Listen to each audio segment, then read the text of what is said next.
Welcome to footballgameplan.com, where football makes sense. I'm Tyler Merkovich with Emery Hunt, the Czar of the Playbook.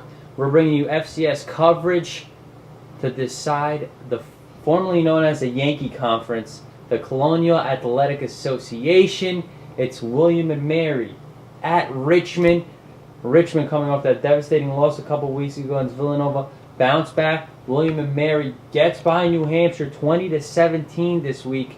What are your keys to victory for William and Mary, who's got a tough defense? Well, William and Mary has to come in this game. I want to know, how do they plan to defend wide receiver Dante Boston of Richmond? He's a big playmaker for the Spiders. How do they plan to cover him? That's number one. Two, you have to look at that red zone offense of the Tribe. They need some work. They only convert 57% for touchdowns in the red zone. You can't have slip-ups like that when you're playing Richmond, because they have a smothering defense as well. So they have to get that up to 75% or 80% this week in order to have a shot against the Spiders.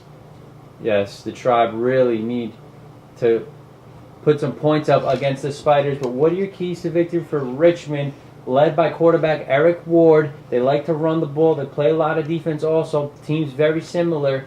What are your keys to victory to avoid the upset here? Yeah, both teams are very similar. So you look at the Spiders, they have to make sure they keep defensive end Adrian Tracy off Eric Ward. The Tribe comes in with 35 sacks as a team. Big part of that is Adrian Tracy, who's an NFL prospect. So they have to find a way to keep him off Ward to have some success. And speaking of Ward, Ward has to build some momentum in the passing game going into the playoffs, some momentum. So he has to make more plays in the passing game. He's doing okay this year. He's not turning the ball over as much.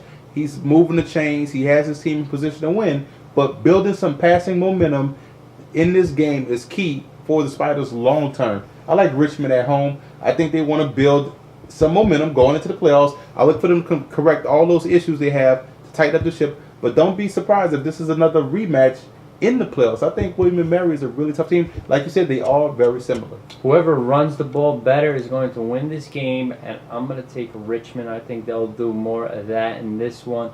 This game will be won in the trenches. It should be a battle here. For more, visit footballgameplan.com/smallcolleges.